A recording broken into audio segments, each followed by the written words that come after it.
Welcome everyone to episode 69 of the VoiceOFpunk. I'm your host, VoiceOFpunk. Now, I just finished watching episode 10 of the last season of Sons of Anarchy, entitled Faith and Disparity or something like that. And I'd say this was a really good episode.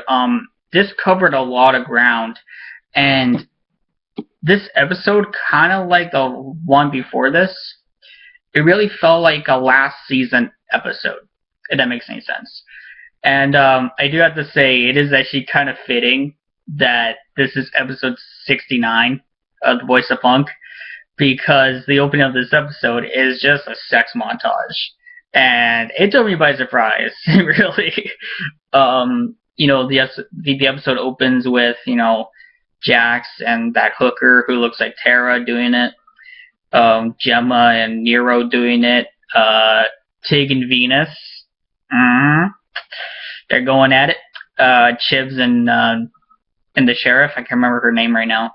Jari. I think it's Jari, yeah. Chibs and Jari are going at it.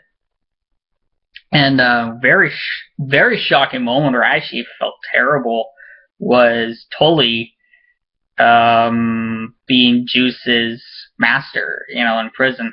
Basically, Juice now is being raped in prison by Tully, and Juice just looks dead in the eyes when this is happening. Where Otto was being raped in prison, he was, he was hurt, he was screaming, screaming as he could, without any tongue. But Juice, he's just dead in the eyes. And almost, he doesn't care anymore. And I felt terrible, how much more can this guy go through? It's like they're turning Juice into the new Otto. You know what I mean? But yeah, that episode opens with that, and it was just sex montage throughout the entire episode. And then when it goes to Wendy, Wendy's all by herself. I had to laugh at that. I think you're supposed to feel sorry for her, but when it shows everybody doing it, even Juice in prison, shows everyone doing it. It just cuts to Wendy. She's by herself. Just by herself sleeping. I actually thought that was pretty funny. You have a rap boy, doing it with some chick, I don't know. But yeah, this episode is basically about the revenge on Bobby. This was, the whole plan with Moses, how they kill Moses and all that stuff. That was pretty cool. And basically, the sons use Tyler and Rat and Tio, who is the leader of the Grim Bastards. They make it look like Tio rats on the club, and then they say the pastor's wife and son are at this cabin, and Poses is like, all right, let's do this shit. They go over there, and it turns out it's the cabin where the Aryan Brotherhood is, and they just shoot up the joint. They just shoot it up where. Sorry about text. Yeah, it just happens where they just shoot up the joint, and all who's left standing in Moses' hit squad, or August Marks' hit squad, is Moses. And Jax, poetic justice, Jax takes his finger, just rips this guy's eye out, cuts off his fingers, then shoots him in the head. This scene was very well played, actually. The guy who plays Moses, I don't know his name, but he was actually very believable, and those screams were real. Those screams are real, man, I'm telling you.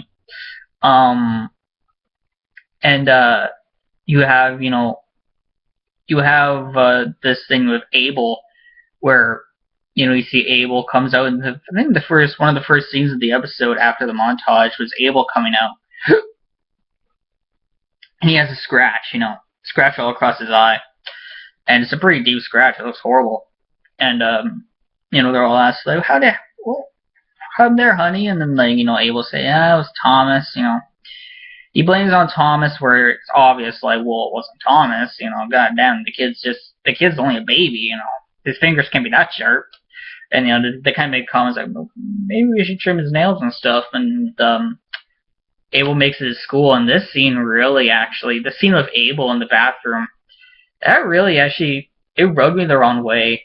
I was not comfortable at all with that scene where Abel, goes to the bathroom stall, takes out the fork. He's going to hurt himself, but the kid is 5, and I just felt very uncomfortable watching that scene, and it really rubbed me the wrong way. That's really my only complaint about this episode, is that that scene of Abel in the bathroom, that really rubbed me the wrong way, and it was just like, I felt so, I just felt so, like, put off by it. I would have probably changed the channel. Like, I don't like seeing kids hurt. That's one thing I can't watch, is kids getting hurt. So that scene was really, really, it was quick, but at the same time, it made me feel a little sick. But but it all comes into a head where, Jax gets a call saying like he has to go to he has to go to his school, child services is there, and he sees that Abel with a fork has cut his arm, and Jax is like, well, what happened, buddy? What happened? And Abel just says, Grandma did it. When that happened, I swear to God, I was like, BAM! In your face, bitch! I was so happy that Abel did that. Saying before, but I was so happy he blamed Gemma. Finally, Gemma is getting her comeuppance, as I say, and that's also going to go at the end of the episode where, Jax is talking to Abel, and he says, he admits to Abel that Wendy, it's in a really good scene, really well played scene. Jax tells Abel that, Wendy's your mom, she's your first mommy, Tara was your second mommy, and he never really says, I like the words he chose, that he didn't call Wendy his real mom. He said that's your first mommy. And I really like that choice of words, because Tara will always be Abel's mom to him. I think that's a certain thing. Tara's always going to be Abel's mom. But I liked how Jax has said, Wendy was your first mom. You came from Wendy. But, just me, I thought that was very well played. And, and I like how Abel kind of does. He doesn't really, he's not pissed off. He's not confused. He just accepts it pretty much. And, Wendy's crying, like she's so shocked by this. And but then, the end of the episode is, Jax, tucking Abel into bed. And this is a very great scene too. Just, them just being father and son. You see Abel actually smiling. And he, has his daddy with him. His daddy is tucking him into bed, and he's happy. And then, he says, is Wendy really my first mommy? And, you hear Jax go, yes, she is, buddy, like that. And then he says the line that we've all been waiting for 10 fucking episodes. Is that why Grandma killed my other mommy? And the second he says, is that why Grandma killed my other mommy? And it cuts to Jax's shocked expression. Cut to the end credits. I was so happy. I did that other like, BAM! Yes! I was so happy. I was cheering. I was screaming. I was dancing on the table. I ripped my clothes off. Ripped my clothes off. I ran down the street naked. It was amazing. But yeah. So Abel spills the beans, and the secret is out. Now, no, if Jax will believe it or not, we don't know yet. I would not be surprised if he doesn't at first, because, Abel lied about Gemma, scratching his arm, which was him who did it. There we go. That it was him who did it, but, yeah, I do think by the next episode, though, at the end of the next episode, I do think that Jax is gonna figure it all out. Most likely with the help of Unser. And that's another thing too. Unser's role in this episode was really good. You really got to see Unser being a hero. You really got to see him being a cop, and that was really cool. I loved this. I love seeing Unser being a cop, and like he saves Turns out Tully, I think it was Tully who set it up, but Tully sends one of his men to kill the female cop who kind of witnessed the drug deal, and but Unser found out because of Jax, and Unser protects her, and I love that scene where this guy, I can't remember his name, but it was that guy who's been in a few episodes already, but that guy goes into the hospital room and he's like, "Where's this bitch? Where's this bitch?" And he thinks she's in the bathroom, goes into the bathroom, and the next thing you know, the gun just points at his head, and you hear Unser say the line, "Expecting somebody else?" And when I saw that, I was like, "Fuck yeah, that's badass."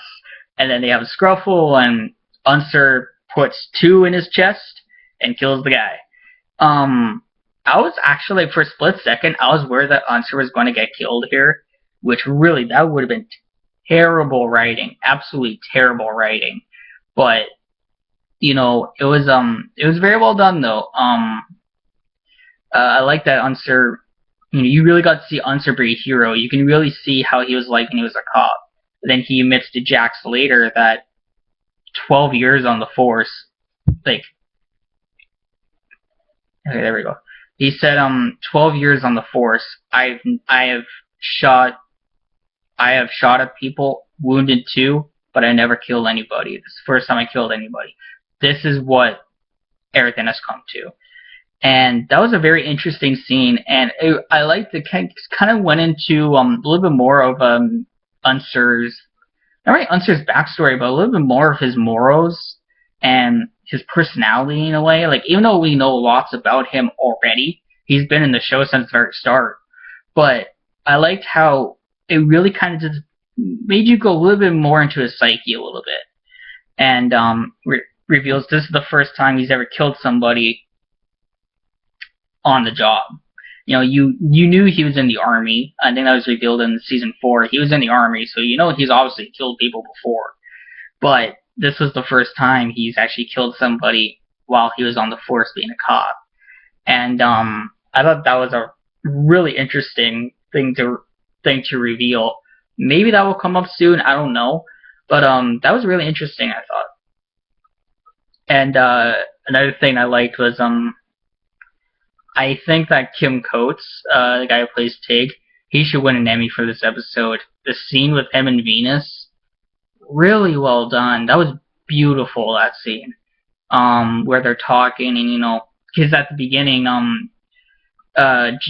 Tig just kind of leaves. Tig just kind of leaves, and he's like, "Fuck you." No, he's not mean about it, but in the morning after their little, late night booty call, late night booty call, Tig is fuck my accent, goddamn accent. Tig was he was getting ready to some shit, and Venus comes out. Fuck. Okay, Venus comes out, and not wearing any makeup. It kind of looks like she, whatever you want to call Venus, but just came out of the shower and has no makeup on. You can see the stubble. Hey, sorry. My cats came down. But you can see the stubble, and they kind of make the point of her scratching her face, so you can hear the scratching of the stubble and the hair and stuff. And Tig just kind of leaves, and he's being very distant and being very not very open, and that really kind of makes Venus worried. So at the end of the episode, they have this conversation, and Venus drops her Venus voice and talks, and the actor Halton Goggins speaks in his own normal voice, and it's explaining, you're not serious about me, and you're embarrassed, and it's so well done, and she admits that she's fallen in love with Tig, and then Tig, being so surprised, and Tig actually saying, You know everything about me, and it was just this wonderful scene, and it really gives you hope that Tig and Venus will make it. I don't think Tig will. I think Tig is a goner, but yeah. So very well done scene. This episode has had a lot of emotional moments, but there's actually one thing I really want to bring up.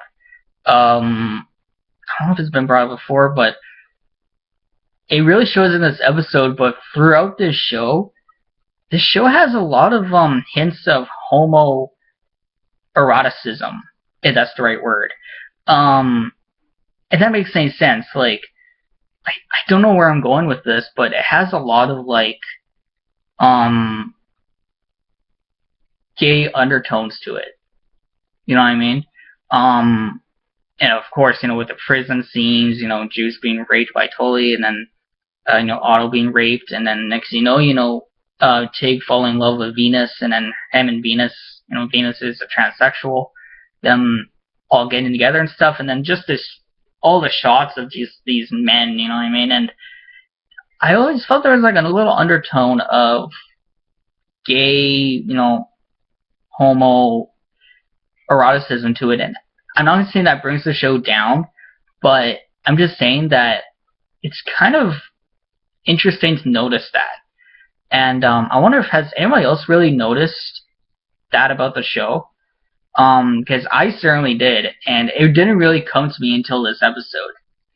But yeah, I just think that's kind of interesting how there's a lot of that undertone to it, and you know, some of the stuff that the club says to each other, and it could be taken as either, you know, romantic or not, or just like family and stuff.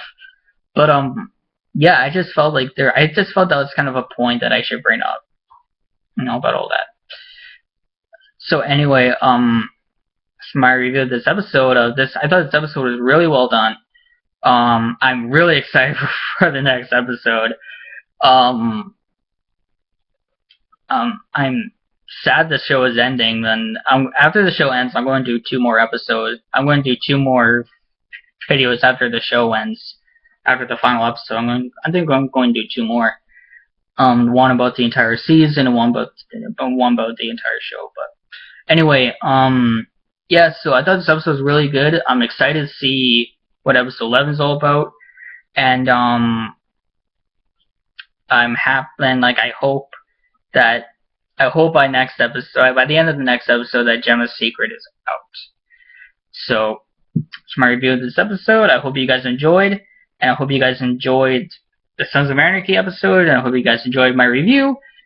And I will see you guys next week with some more SOA goodness. Bye, guys.